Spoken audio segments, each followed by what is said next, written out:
কথায় আছে অতিবার বেরো না ঝরে পড়ে যাবে, অতি ছোট হইও না ছাগলে মুড়ে খাবে, মাঝামাঝি থাকো, বেশিবার বাড়ছো এখন বিপদে পড়বা। কি অবশ্যই খবরটা সবার নজরে আসছে। সমকাল একটা নিউজ করছে বুবলি আপু তাকে নিয়ে যারা সবসময় কুরুচিপূর্ণ মিথ্যা বানোয়ার, ওই যে বুবলির আগে বিয়া হইছিল, একটা কন্যা সন্তান আছে, কারা কারা জানি দেখছে সাক্ষী দিছে, এদের খবর আছে। এবার তোরা মেয়ের খবর দিবি, মেয়ের বাপের খবরও দিবি, তোদের 14 গোষ্ঠীর খবরও দিবি। জায়গা মতো এবার ঠিকই পেস লাগছে। সমকালের নিউজ অরুচিকর মিথ্যা বানোয়ার ও ভিত্তিহীন সংবাদ প্রচারের অভিযোগ নিয়ে পুলিশের দ্বারস্থ হলেন ঢাকায় সিনেমার নায়িকা শবনম ইয়াসমিন বুবলি। গত 24 এপ্রিল রাজধানীর ভাটারা থানায় একটি সাধারণ ডায়েরি বা জিডি করেন তিনি। সাধারণ ডায়েরিতে বুবলি বলেছেন, বেশ কিছুদিন যাবৎ কিছু ব্যক্তি অনলাইন পোর্টাল ও টিভি চ্যানেল তাদের নিজস্ব ফেসবুক ও ইউটিউব চ্যানেলে আমার নামে বিভিন্ন অরুচিকর মিথ্যা ও বানোয়ার সংবাদ প্রচার করছে। এমন অবস্থায় বিষয়টি সাধারণ ডায়েরিভুক্ত করে রাখার জন্য একান্তইভাবে আমি প্রয়োজন মনে করছি।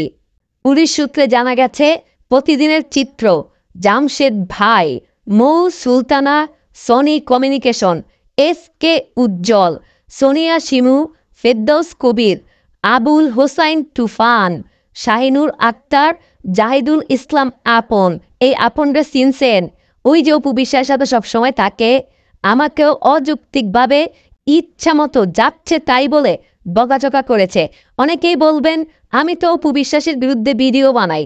আমি চ্যালেঞ্জ করে বলছি এই মুহূর্তে আমার পেজে সমস্ত ভিডিওগুলো খুঁজে দেখেন।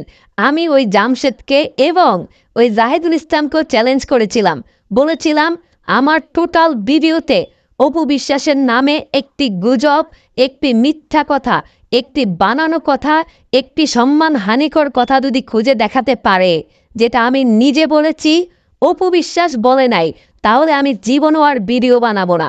কিন্তু হাই, ওনারা কি বলে, বুবলি আপুর আগেও একটি বিয়ে হয়েছিল, সেখানে একটি কন্যা সন্তান আছে, তা লুকিয়ে শাকিব খানকে ট্র্যাপে ফেলে বিয়ে করেছে।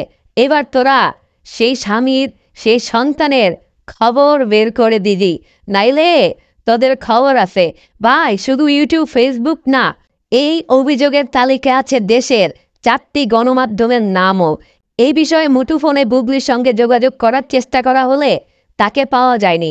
এদিকে আজ বুধবার 8 মে সন্ধ্যায় ডিএমপির গুলশান বাড্ডা সহকারী কমিশনার এসি রাজন কুমার সাহা সমকালকে বুবলির জিডির বিষয়টি নিশ্চিত করেছেন। তিনি বলেন, এই বিষয়টি ডিএমপির CTTC বিভাগের সাইবার ইউনিট তদন্ত করছে। এতদিন পর বুবলি আপু তার ভক্তদের খুশি করার মতো একটা কাজ করেছে। দীর্ঘদিন যাবৎ আমরা বলছিলাম, বুবলি আপু, এরা যারা আপনাকে নিয়ে সবসময় অপপ্রচার চালায়, যারা সবসময় আপনাকে নিয়ে নোংরামি করে, এদের বিরুদ্ধে একটা পদক্ষেপ নিন। অবশেষে বুবলি আপু তার সম্মান রাখার জন্য আইনি পদক্ষেপ নিতে যাচ্ছেন।